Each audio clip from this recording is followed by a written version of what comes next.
കേരളത്തിൽ കന്യാകുമാരി പോയാലും പ്രപഞ്ച ഊർജവും ബോധ ഊർജവും, ദുബായിൽ പോയാലും ഈ പ്രപഞ്ച ഊർജവും അതിനെ കാണുന്ന, നിങ്ങൾ ഏത് നാട്ടിൽ പോയിക്കോളൂ, ഈ രണ്ടല്ലേ ഉള്ളൂ.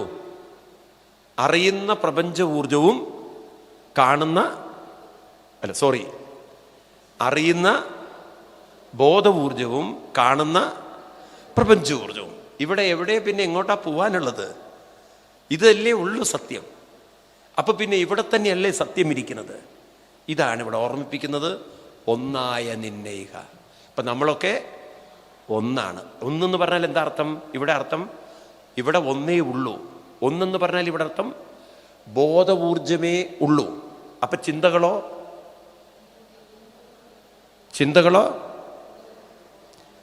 ബോധ ഊർജത്തിൽ വന്ന് നിന്ന് മറഞ്ഞു പോകുന്നതാണ് ഏത്? ചിന്തകൾ. അതുകൊണ്ട് എപ്പോഴും നമുക്ക് ചിന്തയിൽ ഇരിക്കാൻ പറ്റുന്നില്ല. ഒരേ ചിന്തയിൽ ഒരിക്കലും നിങ്ങൾക്കിരിക്കാൻ പറ്റില്ല. അത് ബോധത്തിൽ ഉണ്ടായി നിലനിന്ന് മറഞ്ഞു പോവാണ്. എന്നാൽ ആരും അറിയുന്നില്ല.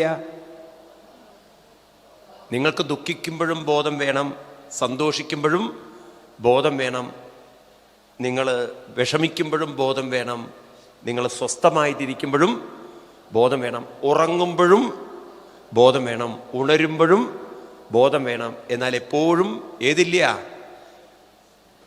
കൂടെ വരുന്നില്ല. ചിന്തകൾ ഒരുപോലെ ഇല്ലെങ്കിൽ, ചിന്തകൾ എന്ന് പറയുന്നത് ബോധത്തിൽ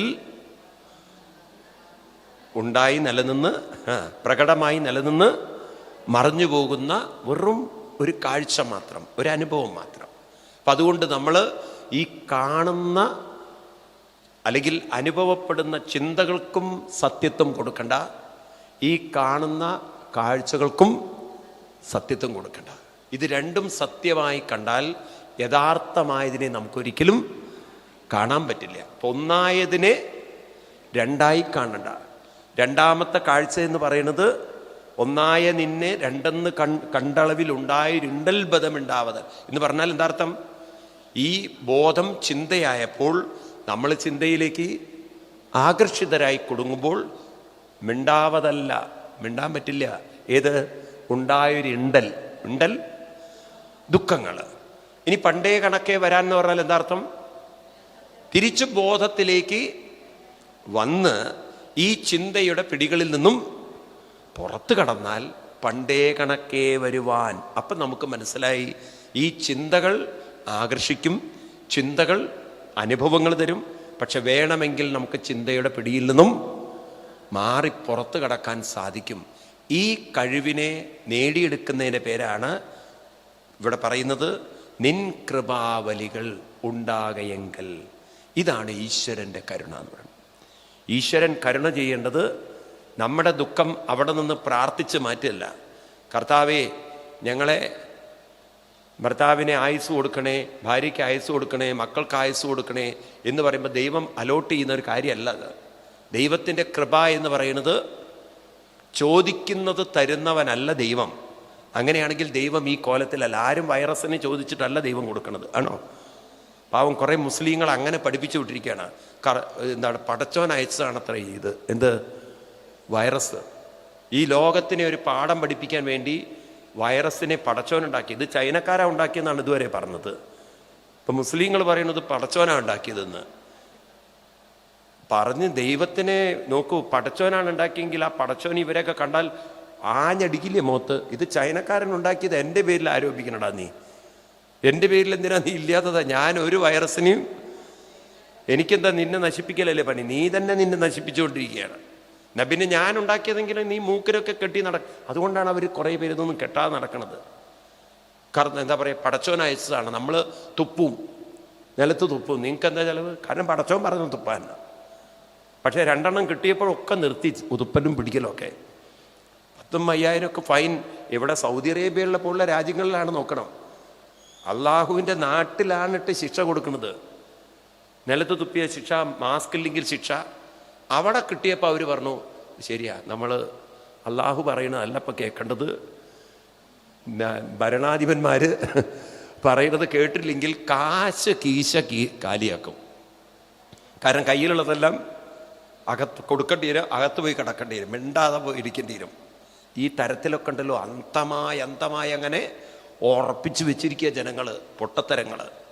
അതുകൊണ്ട് ഇത്രയും മനസ്സിലാക്കുക. ഒന്നായ നിന്നയിഹ രണ്ടായി. അപ്പം നിങ്ങൾ എന്ത് കാണുന്നുണ്ടോ അത് ഒന്നായൊരു സത്യം ഉള്ളത് കൊണ്ടാണ്. സത്യത്തെ മറന്ന് ബാക്കിയുള്ളതിന് സത്യത്വം കൊടുക്കരുത്. ഒറ്റ വാക്കിൽ പറയുകയാണെങ്കിൽ നിരീക്ഷകനെ വിട്ട് നിരീക്ഷണത്തിൽ കുരുങ്ങരുത്. എന്താണ്? നിരീക്ഷകനെ വിട്ട് നിരീക്ഷണത്തിൽ കുരുങ്ങിക്കിടക്കരുത്. നിരീക്ഷകൻ ഉണ്ടാവണമെങ്കിൽ, അല്ലെങ്കിൽ നിരീക്ഷണം ഉണ്ടാവണമെങ്കിൽ നിരീക്ഷകൻ നിരീക്ഷകനെ കുറിച്ച് ബോധമുള്ളവരാവുക. ആ നിരീക്ഷകനിലാണ് സകല നിരീക്ഷണങ്ങളും ഉള്ളത്. അതല്ലേ സത്യം. ബോധത്തെ വിട്ട് ജീവിച്ചാൽ ദുരിതമാണ്. ബോധത്തെ പ്രയോജനപ്പെടുത്തി ജീവിച്ചാൽ ദുരിതത്തിൽ നിന്നും ദുരിതം ഇല്ലാതെയാവില്ല, പക്ഷെ ദുരിതത്തിൻ്റെ തീവ്രത കുറയ്ക്കാം. നിങ്ങളെ അത് അലട്ടുകയില്ല. മനസ്സിലാവുണ്ടല്ലോ? ഇതിനുള്ളൊരു കഴിവും ശക്തിയും എല്ലാവരിലും ഉണ്ട്. അതാണ് നിൻ കൃപാവലികൾ. ഇതിനപ്പുറം ഒരു കൃപ ദൈവം തരാനില്ല. നിങ്ങളുടെ ദുഃഖം നിങ്ങൾക്ക് തന്നെ പരിഹരിക്കാനുള്ള കഴിവ് നിങ്ങൾക്ക് തന്നിട്ടുണ്ട്. ആ ബോധം നിങ്ങളിൽ ഉണ്ട്. അത് ദൈവത്തിൻ്റെ ബോധം വേറെയല്ല. 2 ബോധം 3 ബോധം എന്നൊരു ബോധം ഇല്ല. എല്ലാവരിലെയും ബോധം ഒന്ന് തന്നെയാണ്. അതേ ഞാൻ പറഞ്ഞത്. കൃഷ്ണൻ്റെ ശരീരവും നമ്മുടെ ശരീരവും വേറെയാണെന്ന് തോന്നുന്നുവെങ്കിലും ഊർജം തന്നെയാണ് വ്യത്യസ്ത ശരീരങ്ങളായി നിൽക്കുന്നത്. ഇലയും പൂവും ഒക്കെ പുറകോട്ട് പോയി കഴിഞ്ഞാൽ ഒരേ ഊർജമാണ്. എൻ്റെ ശരീരം എടുത്ത് അപഗ്രഥിച്ചാലും നിങ്ങളുടെ ശരീരം അപഗ്രഥിച്ചാലും എത്തിച്ചേരുന്നത് ഒരേ ഊർജത്തിലാണെങ്കിൽ, കൃഷ്ണൻ്റെ ശരീരം എടുത്ത് പഠിച്ചാലും ക്രിസ്തുവിൻ്റെ ശരീരം എടുത്ത് പഠിച്ചാലും എത്തുന്നത് ഒരേ ഊർജത്തിലാണെങ്കിൽ, കൃഷ്ണനും നമ്മളും ക്രിസ്തുവും ഒന്നും വ്യത്യസ്തരല്ല. പക്ഷെ ചിന്തകളിൽ കുരുങ്ങിക്കിടക്കുമ്പോൾ നമുക്ക് തോന്നും അവർ നമ്മളെക്കാളും ശക്തരാണെന്ന്. അതിന് കാരണം നമ്മൾ നിരീക്ഷകനിലല്ല, നിരീക്ഷണത്തിൽ നിൽക്കുന്നുണ്ടാണ്. നിങ്ങൾക്ക് ദുഃഖമുണ്ട് എന്ന് അറിയുന്നത് നിരീക്ഷകനായൊരു ബോധം ഉള്ളതുകൊണ്ടാണ്. നിങ്ങൾ ആ ബോധത്തെക്കുറിച്ച് വേണ്ട വിധത്തിൽ മനസ്സിലാക്കി അതിനൊന്ന് വികസിപ്പിച്ചു നോക്കൂ. അപ്പം നിങ്ങൾക്ക് കാണാം നിങ്ങളുടെ ശ്രദ്ധ നിങ്ങൾക്ക് വല്ല മന്ത്രത്തിലേക്കോ വേറെ വല്ല കാര്യത്തിലേക്കോ തിരിച്ചുവിട്ടാൽ നിങ്ങളെ ഒരു ദുഃഖത്തിനും അലട്ടാൻ പറ്റില്ല, നിങ്ങളെ തളർത്താൻ പറ്റില്ല. അപ്പോൾ ആ ശക്തി തന്നെയല്ലേ, ആ കഴിവ് നിങ്ങളിലുള്ളത് തന്നെയല്ലേ ഭഗവാന്റെ കാരുണ്യം. അത് പ്രയോജനപ്പെടുത്തിയാൽ മാത്രം പോരെ. പറയൂ. ഈ തരത്തിലൊരു മാനസിക വികാസം നമുക്കുണ്ടെങ്കിൽ നമ്മുടെ ദുരിത ദുഃഖങ്ങൾക്ക് നമുക്ക് തന്നെ അറുതി വരുത്താൻ സാധിക്കും. എന്തൊരു ഗംഭീരമായ സയൻസാണ് നോക്കൂ. ഇത്രയൊക്കെ ആഴത്തിൽ പഠിച്ചവർ എഴുതി വെച്ചതാണിത്. ഇതല്ലേ മനുഷ്യരെ പഠിപ്പിക്കേണ്ടത്? പറയൂ. ഇതല്ലേ മനുഷ്യൻ മനസ്സിലാക്കേണ്ടത്? അപ്പോഴല്ലേ അവൻ്റെ ദുഃഖ ദുരിതങ്ങൾക്കൊരു ശമനം. അല്ലെങ്കിൽ ഇവൻ വിചാരിക്കുന്ന ദുഃഖം തീരണമെങ്കിൽ കള്ളു കുടിക്കണമെന്നാണ്. കള്ളു കുടിച്ച് തലയ്ക്ക് കയറിയ പിന്നെ അവൻ മറ്റവൻ്റെ മേക്കെട്ട് കയറി അവനെ കുത്തിക്കൊല്ലാനാണ് നടക്കുന്നത്. അവൻ്റെ ദുഃഖം പോവുകയാണോ? മനുഷ്യന് സന്തോഷമാണോ ഉണ്ടാവുന്നത് കള്ളു കുടിച്ചിട്ട്? അങ്ങനെ സന്തോഷമായിരുന്നെങ്കിൽ അവൻ പരസ്പര സന്തോഷം പങ്കുവെച്ചിരുന്നെങ്കിൽ 6 പേരുടെ മരണം ഒരിക്കലും ഉണ്ടാവില്ലായിരുന്നു. അപ്പം അവൻ ദുരിതമല്ലേ കൊടുക്കുന്നത്? ഇതുപോലെ മതങ്ങളും ദുരിതമാണ് കൊടുക്കുന്നതെങ്കിൽ എന്ത് മതമാണ് പറയുന്നത് അവർ? അപ്പം ആർക്കും ദുരിതം കൊടുക്കാനല്ല മനുഷ്യൻ ഇവിടെ വന്നത്. സ്വയം ദുരിതത്തിൽ നിന്ന് മുക്തനാവാനും മറ്റുള്ളവരെയും ദുരിതത്തിൽ നിന്ന് മുക്തമാക്കാൻ പ്രാർത്ഥിക്കുകയല്ല, അവർക്ക് വേണ്ടി പ്രാർത്ഥിക്കുകയല്ല, അവർക്കും ഈ വഴി പറഞ്ഞ് മനസ്സിലാക്കി കൊടുത്തു. കാരണം ആർക്കും ആരുടെയും ദുഃഖങ്ങളെ മാറ്റാൻ സാധ്യമല്ല. മനസ്സിൽ കുരുങ്ങിക്കിടക്കുന്നവൻ അവൻ തന്നെ വേണം അതിൽ നിന്നും പുറത്തേക്ക് ഇറക്കാൻ. ഇപ്രകാരം നമുക്ക് ഈ വഴി കാണിച്ചു തരുന്നു. അതുകൊണ്ട് നിൻ കൃപാവലികൾ ഉണ്ടാകയെങ്കലിക. നീ എൻ്റെ ദുഃഖത്തെ മാറ്റിത്തരൂ എന്നല്ല എഴുത്തച്ഛൻ പറയുന്നത്. നിൻ കൃപാവലികൾ എങ്കലിഹ ഉണ്ടാവണം എന്ന് പറഞ്ഞാൽ എന്താ അർത്ഥം? നിന്റെ കൃപ കൊണ്ട് വേണം എനിക്ക് എൻ്റെ ഈ ദുരിത ദുഃഖങ്ങളിൽ നിന്നും പുറത്ത് കിടക്കാൻ. അതിന് നിരീക്ഷകനിലേക്ക് എൻ്റെ ശ്രദ്ധ വരണം. നിരീക്ഷണത്തിൽ നിന്നും നിരീക്ഷകനിലേക്ക് ശ്രദ്ധ തിരിയുമ്പോഴാണ് നിരീക്ഷിക്കപ്പെട്ട ദുഃഖ ദുരിതങ്ങളിൽ നിന്നും പുറത്ത് കിടക്കാൻ പറ്റുന്നത്. ഇതെപ്പോഴും നമ്മൾ ഓർത്തു വെച്ചാൽ മതി. നിരീക്ഷകനുണ്ടെങ്കിലേ നിരീക്ഷണമുള്ളൂ. മനസ്സിലാവുള്ളൂ. അറിയുന്നവനുണ്ടെങ്കിലേ അനുഭവമുള്ളൂ. അറിയുന്നവനില്ലെങ്കിൽ അനുഭവമില്ല. പക്ഷേ അറിയുന്നവനല്ല നിങ്ങൾ അറിയുന്നത്, അനുഭവത്തെയാണ് അറിയുന്നത്. എല്ലാവർക്കും സംസാരിക്കാനുള്ളത് അവരവരുടെ അനുഭവത്തെയാണ്. ആരറിഞ്ഞു?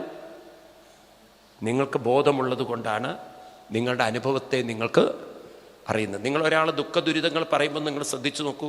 ബോധമുള്ളത് കൊണ്ടല്ലേ അവരിത് അറിയുന്നത്? ബോധമുള്ളത് കൊണ്ടല്ലേ ഇവർ പറയുന്നത്?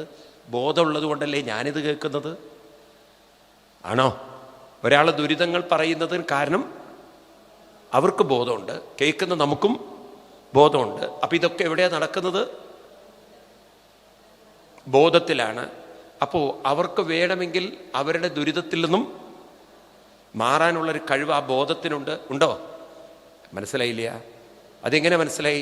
വളരെ വിഷമം പറയുന്ന ആളുടെ കാലിൽ അമർത്തി ഒന്ന് ചവിട്ടി നോക്കൂ. അപ്പോൾ അവർക്ക് ആ പറഞ്ഞതൊക്കെ നിർത്തി അവര് അയ്യോ കാല് എന്നും പറഞ്ഞിട്ട് അവര് കാല് വലിച്ചു. നിങ്ങളല്ലേ ദുരിതം പറഞ്ഞുകൊണ്ടിരുന്ന, അതിൻ്റെ ഇടയിൽ ഇതിനെ കാല് വന്നത്? ഇതിൻ്റെ വേദന സഹിക്കാൻ പറ്റാത്തത് കൊണ്ട്. അപ്പോൾ കാലിലേക്ക് ഒരു നിമിഷം അവർ ശ്രദ്ധ പോയതോടുകൂടി അവരുടെ നേരത്തെ പറഞ്ഞ ദുരിതങ്ങളൊക്കെ തീർന്നു. പിന്നെ അവർ നമ്മളോട് ചോദിക്കും ഞാൻ എവിടെയാണ് പറഞ്ഞ് നിർത്തിയതെന്ന്. ഇത് നിങ്ങളുടെ ദുഃഖമല്ലേ, നിങ്ങളല്ലേ പറഞ്ഞത്, എനിക്കാണോ അറിയാം? നിങ്ങൾക്കല്ലേ അറിയാം? അല്ല, കാലിൻ്റെ വേദനയിൽ ഞാൻ മറന്നു. അപ്പം നോക്കൂ, ബോധം മറന്നിട്ടില്ല. എന്തേ മറന്നിട്ടുള്ളൂ? ദുരിത ദുഃഖങ്ങളെ ഒരു കാലിൻ്റെ വേദന കൊണ്ട് മറക്കാൻ പറ്റുന്നുണ്ടെങ്കിൽ അപ്പം പിന്നെ മറക്കാൻ പറ്റുന്നതല്ലേ ദുരിത ദുഃഖങ്ങൾ? ഇത് പറഞ്ഞ് നടക്കേണ്ട യാതൊരു കാര്യമില്ല. അപ്പം അതുകൊണ്ട് നിരീക്ഷകനായ ബോധത്തിൽ നിന്നും നിരീക്ഷിക്കപ്പെടുന്ന ചിന്തകളിലേക്ക് നാം ആഴ്ന്നിറങ്ങിയാൽ ഇരുന്ന് ദുരിതം അനുഭവിക്കാം. അപ്പം എന്തു വേണം? നിരീക്ഷിക്കപ്പെടുന്ന അനുഭവത്തിൽ നിന്നും നിരീക്ഷകനിലേക്ക് ശ്രദ്ധ തിരിക്കുക. അപ്പം നമുക്ക് രക്ഷപ്പെടാം. രണ്ടായ അവസ്ഥയിൽ നിന്നും പണ്ടേ കണക്കേ വരിക. അപ്പം നമുക്ക് ഈ ദുരിത ദുഃഖങ്ങളെയൊക്കെ മറികടക്കാൻ സാധിക്കും. ഇതൊന്ന് മനസ്സിലാക്കി നോക്കൂ നിങ്ങൾ. അപ്പം എപ്പോഴൊക്കെ ദുഃഖിക്കുന്നുണ്ടോ അപ്പം രണ്ടാണെന്ന് ഓർക്കുക. നിരീക്ഷകനുണ്ട്, പക്ഷെ നിങ്ങൾ നിൽക്കുന്നത് നിരീക്ഷണത്തിലാണ്. അറിവുണ്ട്, പക്ഷെ അനുഭവത്തിലാണ്. ഇനി തിരിച്ചേതിലേക്ക് പോകണം? അറിവിലേക്ക്, നിരീക്ഷകനിലേക്ക് പോകണം. പണ്ടേ കണക്കെ വരാൻ നിൻ കൃപാവലി. അപ്പോൾ ഉണ്ടായൊരിണ്ടൽ തീർന്നു. അല്ലെങ്കിൽ ഉണ്ടായൊരിണ്ടൽ അത് അണ്ടലായിട്ട് മറ്റുള്ളവർക്ക് കൊടുത്തുകൊണ്ടിരിക്കും. അതുകൊണ്ട് നമുക്കത് മാറ്റിയെടുക്കാൻ എന്തൊരു അറിവാണ് നമുക്ക് തരുന്ന നോക്കൂ. ഇതൊക്കെയാണ് ഹരിനാമകീർത്തനത്തിലൂടെ നമുക്ക് തരുന്നത്. ഇനിയും നമുക്ക് ആഴത്തിലേക്ക് പോകുമ്പോൾ ഇത്രയും ഒരു ഗംഭീരമായ കൃതി ഉണ്ടോ എന്ന് സംശയമാണ്. ഇതൊക്കെ ലോകത്തിനെ പഠിപ്പിച്ചിരുന്നെങ്കിൽ ഇവിടെ ആർക്കും ദുരിത ദുഃഖങ്ങളിൽ ജീവിക്കാൻ സാധിക്കില്ല. അത്ര ഒരു ആനന്ദത്തിൽ ജീവിക്കാൻ പറ്റും. ഇത് നമുക്ക് തരുന്നത് ജ്ഞാനഭക്തിയാണ്. ജ്ഞാനഭക്തി എന്ന് പറഞ്ഞാൽ ഇതിൻ്റെ അകത്ത് നമ്മളെ സംബന്ധിക്കുന്ന, പ്രപഞ്ചത്തെ സംബന്ധിക്കുന്ന, ഈശ്വരനെ സംബന്ധിക്കുന്ന അറിവുണ്ട്. അപ്പം നമ്മുടെ പൂർവികന്മാർ പറയുന്നത് 3 കാര്യത്തെ നമ്മൾ അറിയണമെന്നാണ്. ഏതാ 3 കാര്യം? ജീവ, ജഗത്ത്, ഈശ്വരൻ എന്ന് പറയും. എന്താണ്? ജീവ, ജഗത്ത്, ഈശ്വരൻ. അപ്പം നമ്മളെ ഇപ്പം പഠിപ്പിച്ചിരിക്കുന്നതൊക്കെ തെറ്റാണ്. എന്താണെന്ന് ചോദിച്ചു കഴിഞ്ഞാൽ, ഈ ജീവിതം എന്ന് പറഞ്ഞാൽ പൊതുവേ മനുഷ്യനെ ധരിപ്പിച്ചിരിക്കുന്നത് മനുഷ്യൻ പ്രപഞ്ചത്തിൻ്റെ ഒരു ഭാഗമാണ്. ഈ പ്രപഞ്ചത്തിൽ നിന്ന് രൂപപ്പെട്ടവരാണ് നമ്മളൊക്കെ. എന്നാൽ ഈ പ്രപഞ്ചത്തെയും മനുഷ്യരെയൊക്കെ സൃഷ്ടിച്ചത് ദൈവവുമാണ്. അപ്പം നമ്മളൊക്കെ ഈ പ്രപഞ്ചത്തിലുണ്ടായി, പ്രപഞ്ചത്തിൽ ജീവിച്ച്, പ്രപഞ്ചത്തിൽ മരിച്ചു പോകുന്നവരായിട്ടാണ് പൊതുവേ നമ്മൾ കാണുന്നത്. അപ്പം നമ്മളെ സംബന്ധിച്ച് ഈ പ്രപഞ്ചം, ഇവിടുത്തെ അനുഭവങ്ങൾ, ഇവിടുത്തെ ജീവിത സുഖങ്ങൾ, ഇതൊക്കെയാണ് മനുഷ്യനങ്ങനെ നിലനിർത്താൻ വേണ്ടിയിട്ട് ശ്രമിക്കുന്നത്. എന്തൊരു വിഡ്ഢിത്തരമാണ് നമുക്ക് പറഞ്ഞ് മനസ്സിലാക്കി തന്നു നോക്കൂ. ഈ ലോക ജീവിതം ശാശ്വതമാക്കാനാണ് നമ്മളൊക്കെ ശ്രമിക്കുന്നത്, അല്ലേ? എല്ലാവരും ശ്രമിക്കുന്നത് എന്താണ്? ഈ ഭൂമിയിൽ സുഖമായിട്ട് ജീവിക്കാൻ വേണ്ടി ശ്രമിക്കുകയാണ്. പക്ഷേ നമ്മൾ ചില യാഥാർത്ഥ്യങ്ങൾ അറിയണ്ടേ? ഇപ്പം തന്നെ നോക്കൂ നിങ്ങൾ, ഒരു കണ്ണുകൊണ്ട് പോലും കാണാൻ പറ്റാത്തൊരു വൈറസ് മനുഷ്യ ജീവിതത്തെ തകർത്തിരിക്കുന്നത്. ഇതുവരെ ആരും വിശ്വസിച്ചിരുന്നില്ല. വൈറസ് എന്നൊക്കെ പറഞ്ഞാൽ ഒരു പേടി ഉണ്ടായിരുന്നില്ല മനുഷ്യർക്ക്. ഇപ്പോഴതാ മനുഷ്യൻ പേടിക്കാൻ തുടങ്ങി. കാരണം ഈ വൈറസ് ചില്ലറക്കാരനല്ല, ഇത് മനുഷ്യൻ്റെ ജീവനും കൊണ്ടാണ് പോകുന്നത്. അപ്പോൾ മനുഷ്യന് ഈ ഭൂമിയിൽ ഒരു സുസ്ഥിരമായ ജീവിതം സ്വപ്നം കാണുമ്പോഴേക്കും അത് തകർക്കാൻ വൈറസുകളായിട്ടും പല ജീവജാലങ്ങൾക്കും സാധിക്കുന്നുണ്ട്. അപ്പം ഇത് നമ്മൾ മനസ്സിലാക്കണം. ഈ ജീവിതം എന്ന് പറയുന്നത് യഥാർത്ഥത്തിൽ എന്താണ്? ഭാരതീയ ഋഷിവര്യന്മാർ പഠിപ്പിക്കുന്ന ജീവിതം നാം ഇന്നുവരെ പഠിക്കാത്തൊരു ജീവിതമാണ്. ഭാരതീയ ഋഷിവര്യന്മാർ പഠിപ്പിക്കുന്ന ജീവിതം എന്താണ് ഒരു വ്യത്യസ്തത എന്ന് വെച്ച് കഴിഞ്ഞാൽ, സ്കൂളിലും കോളേജിലൊക്കെ നമ്മൾ പഠിച്ചിരിക്കുന്നത് നമ്മൾ ഈ പ്രപഞ്ചത്തിൻ്റെ ഭാഗമാണ്, ഇവിടെ ജീവിക്കുമ്പോൾ സുഖമായിട്ട് ജീവിക്കാനാണ് നമ്മളിവിടെ വന്നിരിക്കുന്നത്. അപ്പം ഇവിടെ നമുക്കൊരു സുസ്ഥിരമായൊരു സുഖമായൊരു ജീവിതം ഉണ്ടാക്കണം. അതിന് പണം വേണം, അതിന് ബന്ധങ്ങൾ വേണം, ഇതൊക്കെ വേണം. മനുഷ്യൻ ഈ പണമുണ്ടാക്കുന്നതിൻ്റെയും സുഖമുണ്ടാക്കുന്നതിൻ്റെയും നെട്ടോട്ടത്തിൽ അവനറിയുന്നില്ല ഈ പ്രപഞ്ചത്തിൽ എനിക്ക് സുസ്ഥിരമായ ജീവിതം നിലനിർത്താൻ അതിനെ അനുവദിക്കാത്ത പല ശക്തികളും കാര്യങ്ങളും ഈ പ്രപഞ്ചത്തിൽ ഉണ്ടെന്ന്.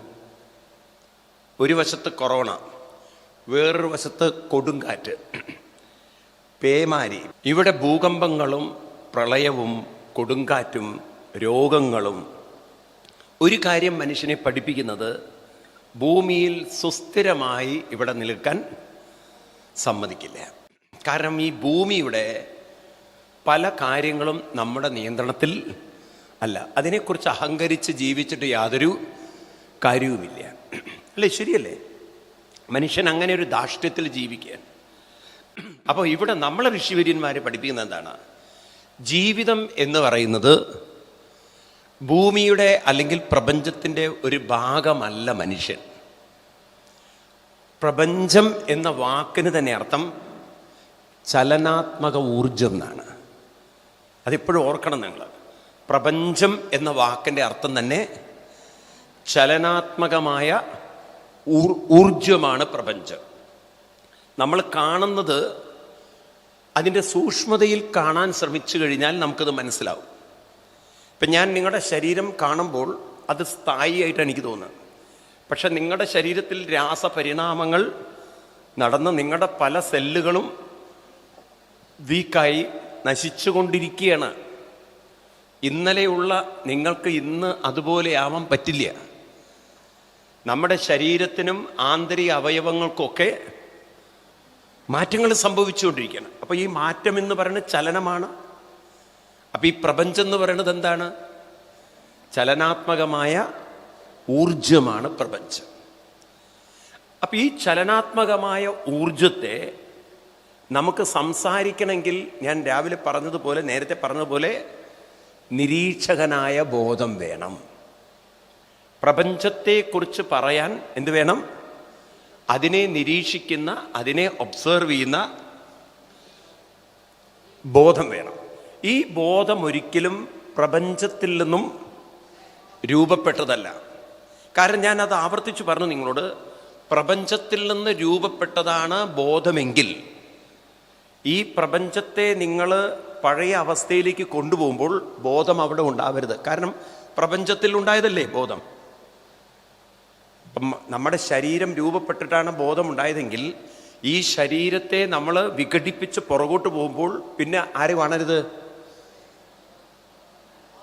ഇപ്പം ഈ ഒരു പാത്രത്തെക്കുറിച്ച് നമ്മൾ ഗവേഷണം നടത്തുക, ഇതിനെ ഒരുക്കുമ്പോഴേക്കും അതിൻ്റെ ഷേപ്പ് പോയി, പിന്നെ ഒരുക്കുമ്പോഴേക്കും അതിൻ്റെ ഖരാവസ്ഥ പോയി, പിന്നെ അത് ദ്രാവകാവസ്ഥയിലാണ്.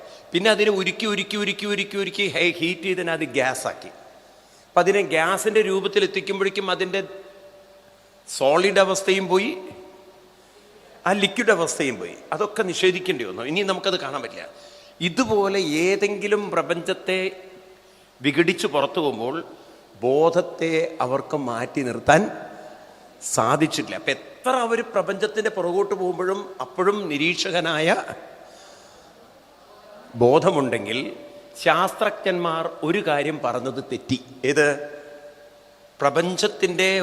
പ്രപഞ്ചത്തിൽ നിന്ന് ജീവജാലങ്ങൾ ഉണ്ടായി, ആ ജീവജാലങ്ങളിലൂടെയാണ് പിൽക്കാലത്ത് ബോധം രൂപപ്പെട്ടതെന്ന് പറഞ്ഞത് തെറ്റി. കാരണം നിങ്ങൾ അമീബയിൽ നിന്നാണ് ബോധമുണ്ടായതെന്ന് പറയുമ്പോൾ അമീബ മുതലാണ് ഈ എന്താ പറയുക പ്രോട്ടോപ്ലാസം എന്ന് പറയുന്ന പ്രക്രിയയിലൂടെയാണ് ജീവൻ അല്ലെങ്കിൽ ബോധമുണ്ടായതെന്ന് പറയുകയാണെങ്കിൽ അതിനും പുറകോട്ട് നമ്മൾ സെല്ലുകൾ ഇല്ലാത്ത അവസ്ഥയെക്കുറിച്ച് പഠിക്കുമ്പോഴും നിരീക്ഷിക്കാൻ ആര് വേണം? ബോധം വേണം.